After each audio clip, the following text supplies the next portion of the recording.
that travels with Geordie. If this is your first visit, my name is Peter Knowles and I live on a pair of classic wooden motor cruisers in and around Victoria, British Columbia, along with my lovely girlfriend Andrea and the loving memory of my pup Geordie. This is our little one, the cottage, so to speak, and we pull him here in the boat shed in Genoa Bay, and this is our last afternoon and evening here. We're steaming this boat down to Victoria for her winter moorage in the morning.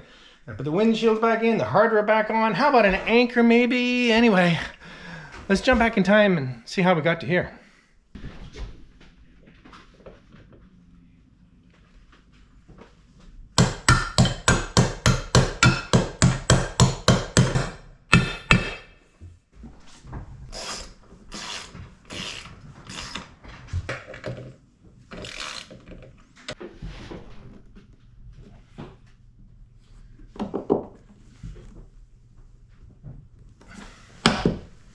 So when I bed deck hardware, I just put a nice big dollop of butyl tape over the hole, place the hardware in exactly the right spot, tap the screws down through that butyl and into the holes and screw it home. There's no reason to bed everywhere underneath hardware, in my opinion, and there's certainly no reason to use anything like 5200 or honestly any type of sealant, because this will happily keep this dry and be very easily removable for next varnish season.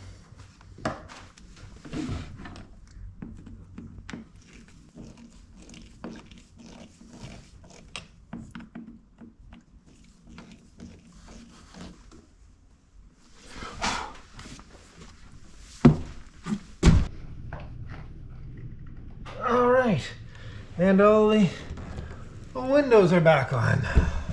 I actually varnished these brass strips just to tone them down a little bit. They were very corroded and a lot of people thought they looked like galvanized metal, and I guess they sort of did.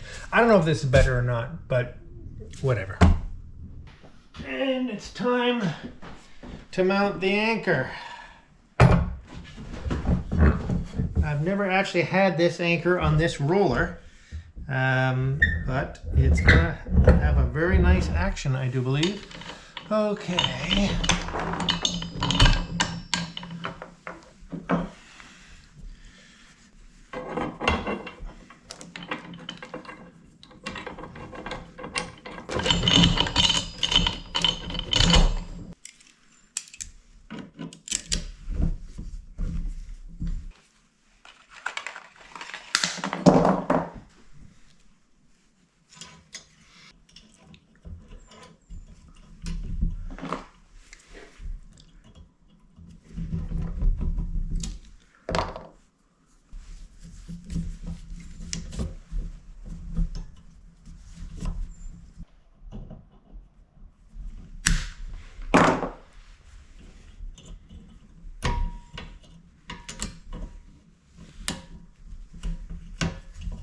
And there we go.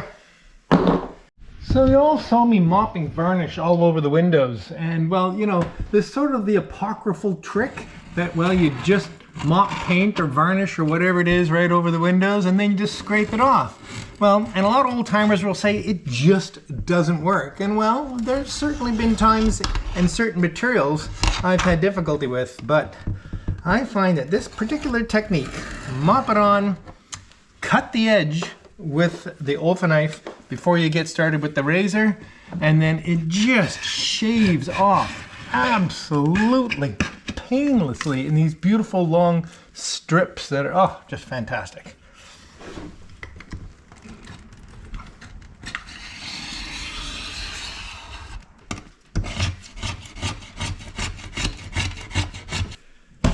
Okay, the foredeck. Well, I can definitively say I still don't know what it is, but I'm pretty sure it's not teak, which is what I hoped it was. Now, one of you suggested it was teak. Many people say it's Marente. I admit it looks exactly like Marente, a sort of type of mahogany, Luan similar. However, I think the deck is probably original, and I think 1938 predates the, plentiful use of Marente or Luan. It's probably mahogany. We have reds and yellows mixed together. I think it's a shame that they made a foredeck out of mahogany that has to be sealed. I'm not going to varnish it. No, I'm not, because I know what will happen if I varnish it. It will creep and move over time, especially as a horizontal surface, and it will quickly crack and let moisture in underneath, especially because it is designed to move back and forth with these seams. So I'm going to oil it. Yes, indeed. I'm going to tongue oil it, which means I'm going to have to stay on top of it, maybe 4 to 6 coats a year. It's a very small surface area. It will seal it, it will protect it, but it doesn't create a film that then could trap moisture underneath. I don't know what it'll end up looking like. It won't be shiny, which is good. It may start to darken a little bit, which is not great, but what am I going to do? Let's get some oil on. Oh, get out.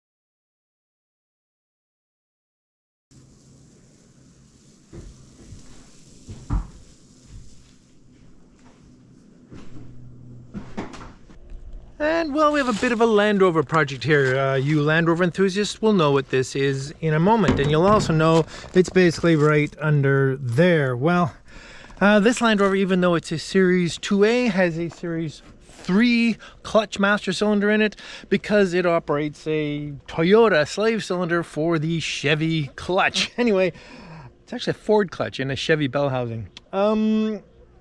The master cylinder has finally died after 12-13 years of use and abuse, because when I first built this truck, it was to haul around a small backhoe. So I put a big 1-ton Chevy truck clutch in it, which is murderously difficult to push. The master cylinder that's in there has been working pretty hard all these years, and it just gushed fluid past the main seal, which means it drips down on the pedal, if you Land Rover enthusiasts can remember it ever happening to you. Well, this is an interesting master cylinder. It is slightly undersized. It's a 0.625 bore. I don't actually know what stock is, 3/4 anyway, which will give me more mechanical advantage, which will mean the clutch won't feel so heavy, which means this won't be working so hard. Anyway, let's just swap it out. Okay, with the hood open, you can see, well, the master cylinder is pretty easy to get to, but the clutch slave master cylinder is way the heck in under there. So I'm going to pull the fender off, or at least off slightly.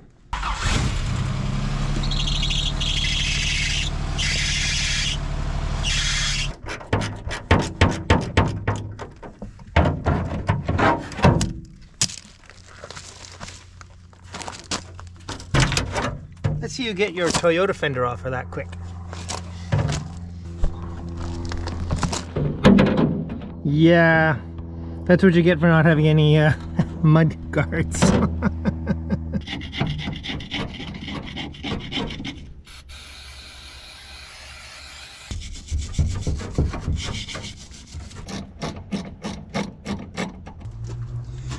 This, my Land Rover friends, is a very specially modified 1/2-inch spanner with the sides cut off a little bit so that it will actually get in here between the two sides of the trunnion frame here. Save your life. Save your life. And out with the old. There we go. You did yeoman's service, you poor thing. Gosh, I would love to have the time to take the truck apart for a little tidy up. Time and place. Okay then.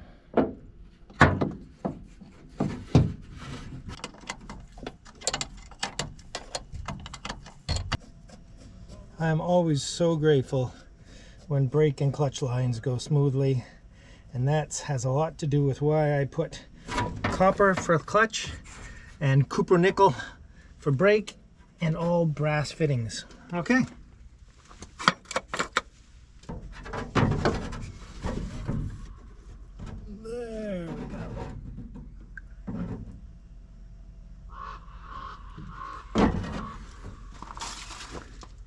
And because it's basically almost straight vertical down to the slave cylinder, this setup is amazingly pretty much self-bleeding.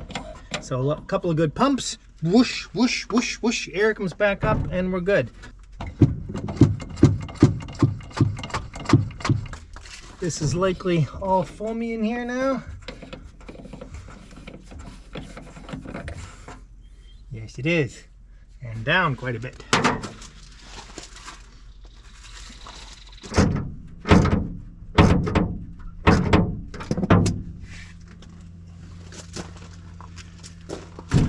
And we're done. An hour well spent. We can drive the truck again.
Alright then, hello there and welcome to the Travels with Geordie Beer of the Week, coming to you this afternoon from the cozy wheelhouse of MV Home in beautiful downtown Victoria on this, well, rainy, drizzly day, but it's nice to be cozy inside and have a beer. Yay! Not a cider this time, No. but anyway, we're definitely going to have to alternate a few more of that. What are we having this afternoon? Okay, so today we're having Slackwater Brewing's What the Fog with Citra and Eldorado hops from Slackwater Brewing in Penticton, British Columbia. Okay, might be good. Yeah, no, I love the label. Really Yeah? pretty. Yeah. This is another one of those at the craft beer store. I'll just grab something. Yeah. Yeah. Grab something that at this time of year isn't pumpkin. I don't think I can drink pumpkin beer. I love pumpkin. Do you? Yeah. Oh, okay. Well, let's do a pump. We have We'll a do a chance. pumpkin beer. We'll do a pumpkin beer. We have a chance. Anyway, look forward to that. It is so nice to be back here. It was so great to bring the boat back down. Living the life. Downtown Victoria is splendid. You may want to pour that slightly slower. Yeah. Excellent. Well, cheers. I hope you enjoy the slightly citrusness of What the Fog. Yeah. Cheers. Well, that's nice. I do. Yeah. It's You know what? It's almost like what do you call it when it's beer is mixed with lemonade or like something? a shandy, not a shandy. no, I know what you're talking about. You all know what I'm talking about. It's so citrus. It's as if there's lemon juice in there or grapefruit juice or something. It's citrus Citra and Eldorado hops. So I guess that's. Anyway, I find it quite yummy. Okay, we have a lot of paperwork to get to. Patrons, you will notice that you've got 2 episodes this weekend, and that is because we are stretching out the Patreon lead time.